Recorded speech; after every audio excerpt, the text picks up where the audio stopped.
आशा करते हैं आप सभी अच्छे होंगे। करीब 1000 शब्दों का यह जो लेख है विशाल शॉर्ट हैंड क्लासेस के माध्यम से आप तक पहुंचाया जा रहा है, जिसकी गति 100 शब्द प्रति मिनट रहने वाली है। डिक्टेशन का पीडीएफ आप हमारे टेलीग्राम चैनल को ज्वाइन करके प्राप्त कर सकते हैं। चैनल का लिंक नीचे डिस्क्रिप्शन में दिया गया है।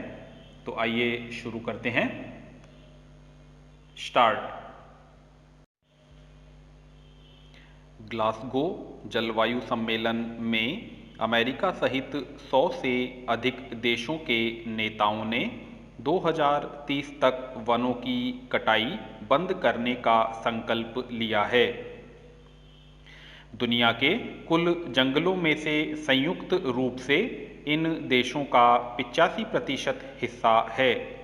संकल्प के तहत 6 सूत्री एजेंडा रखा गया है, जिसे वन संरक्षण की दिशा में सार्वजनिक और निजी क्षेत्र की भागीदारी PPP से पाने का प्रयास करना है। पैरा। सरकारों ने अगले 5 साल में वन हानि को कम करने और रोकने के लिए सार्वजनिक निधि में $12 अरब करीब 90,000 करोड़ रुपए, जबकि निजी कंपनियों ने $7 अरब करीब 37,000 करोड़ रुपए देने का ऐलान किया। दोनों को मिलाकर 1.27 लाख करोड़ रुपए आएंगे। 30 से ज़्यादा वित्तीय संस्थानों ने कहा कि उन कंपनियों में निवेश नहीं करेंगे जो जंगलों के विनाश में भागीदार हों। 28 देश वनों की कटाई से जुड़ी चीज़ों के आयात को बंद करेंगे। इसमें पाम तेल, सोया और कोकोआ शामिल है। साथ ही वनों का विनाश और उसकी सप्लाई चेन को खत्म करने के लिए नई गाइडलाइन बनाई जाएगी। घोषणा के मुताबिक इस संकल्प पर अमल से वन और भूमि उपयोग पर 1.3 करोड़ वर्ग मील से अधिक के जंगलों को बचाया जा सकेगा। दूसरी तरफ वर्ल्ड रिसोर्सेज इंस्टीट्यूट के फ्रांसिस सिमोर ने कहा, वित्तीय उपायों के ऐलान का स्वागत है, पर वनों को बचाने के लिए यह बहुत मामूली है। पैरा। पर्यावरणविदों ने चेतावनी दी है कि ऐसे वादों से वनों की कटाई नहीं रुकने वाली। वनों का विनाश रोकने के लिए 2014 में न्यूयॉर्क में ऐसा ही करार हुआ था, पर बाध्यकारी नहीं था। इसमें साल 2020 तक वनों की कटाई आधी और 2030 तक पूर्ण पाबंदी का लक्ष्य था। 40 देशों ने इस पर दस्तखत भी किए थे, लेकिन वनों से समृद्ध चीन, रूस जैसे देशों ने इस करार पर दस्तखत नहीं किए। इन्हीं वजहों से करार 2019 में नाकाम हो गया। पैरा। इंडोनेशिया दुनिया का सबसे बड़ा पाम तेल निर्यातक देश है। इस तेल का इस्तेमाल शैम्पू से लेकर बिस्कुट तक हर चीज में होता है। पाम के उत्पादन से वनों में विनाश के साथ ही स्थानीय लोगों के लिए संकट खड़ा करता है। अमेजन के जंगल दुनिया के सबसे विशाल वन क्षेत्र हैं। इनकी 12 साल में तेजी से कटाई हो रही है। आग ने इस मुश्किल को और बढ़ा दिया। 2014 में जब जंगल बचाने की पहल हुई थी तो ब्राजील ने करार पर दस्तखत नहीं किए। ग्लासगो में PM नरेंद्र मोदी ने कहा कि जीवाश्म ईंधन ने कुछ देशों को समृद्ध तो किया, पर पर्यावरण को खराब कर दिया। सौर ऊर्जा स्वच्छ टिकाऊ है। चुनौती यह है कि ये सिर्फ दिन में उपलब्ध होती है। One sun, one world and one grid और ग्रीन ग्रिड इस समस्या का समाधान है। भारतीय अंतरिक्ष एजेंसी इसरो दुनिया को सोलर कैलकुलेटर एप्लीकेशन उपलब्ध कराने जा रही है। मोदी माइक्रोसॉफ्ट के संस्थापक बिल गेट्स से मिले, दोनों ने महामारी से लड़ने के बारे में बात की। पैरा। कांग्रेस में बदलाव की बयार है, जो अब बुनियादी बातों तक पहुंच रही है।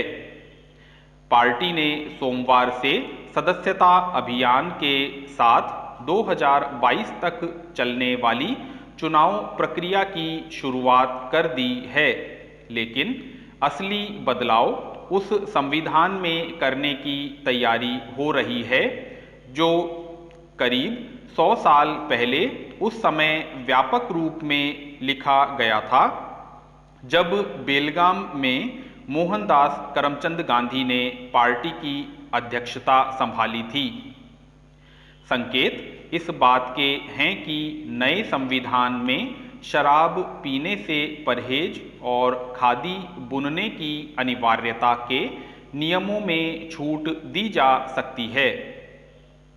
साथ ही सदस्यों को अनुशासित रखने के नियमों को सख्त भी किया जा सकता है।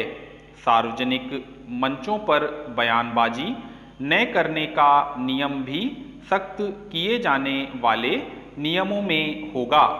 पैरा। केंद्र की सत्ता से करीब 7 साल की दूरी होने के साथ साथ पार्टी में यह भी द्वंद्व है कि समय के हिसाब से संविधान में भी परिवर्तन जरूरी हो गए हैं। राज्यों के चुनाव की रणनीति तैयार करने के लिए अक्टूबर में पार्टी पदाधिकारियों की एक बैठक में इस मुद्दे पर खुलकर चर्चा हुई और इस बात पर सैद्धांतिक सहमति भी बनी कि समय के साथ पुराने पड़ चुके नियमों को बदलने और कुछ नियमों को सख्त करने का समय आ गया है। पैरा। सूत्रों के अनुसार इस बैठक में पार्टी के नेता राहुल गांधी ने पूछा कि यहाँ मौजूद कितने लोग हैं जो खादी बुनना जानते हैं।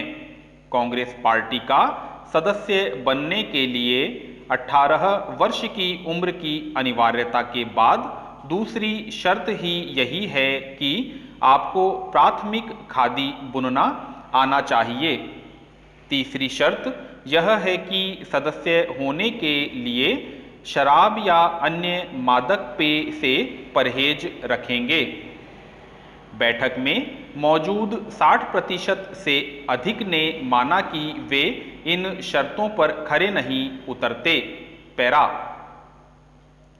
लंबे मंथन के बाद यह सहमति बनी कि पार्टी के संविधान संशोधन के लिए कमेटी बनाई जाए और नियमों को अपग्रेड किया जाए।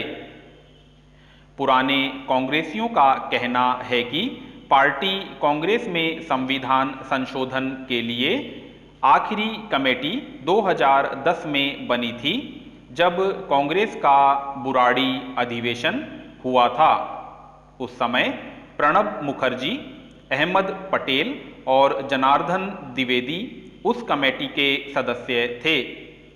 कांग्रेस अध्यक्ष का कार्यकाल 3 से बढ़ाकर 5 साल करने का मुख्य संशोधन के बाद यह कमेटी भंग हो गई थी।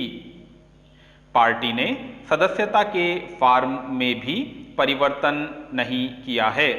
2022 के अधिवेशन में संविधान संशोधन कमेटी का प्रस्ताव लाया जाएगा और इसके बाद ही परिवर्तन लागू हो सकेंगे। पैरा।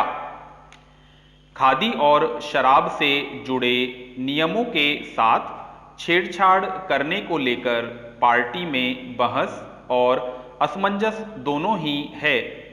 बदलाव के हिमायती सभी हैं, लेकिन डर यह है कि परिवर्तन आलोचना या मजाक का विषय न बन जाए।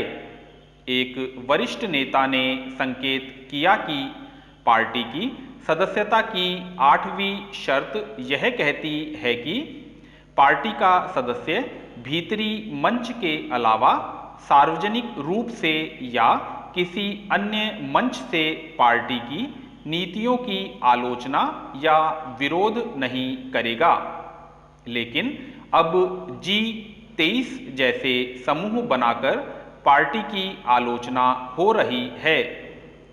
क्या ऐसे में इस नियम को भी बदल दिया जाए? संपूर्ण समाप्त। आशा है आपने डिक्टेशन पूरा लिखा होगा। अगर आपको हमारा यह प्रयास पसंद आया है तो हमारे चैनल को सब्सक्राइब करके बेल आइकन को प्रेस कर दें और चैनल को ज़्यादा से ज़्यादा शेयर करें। धन्यवाद।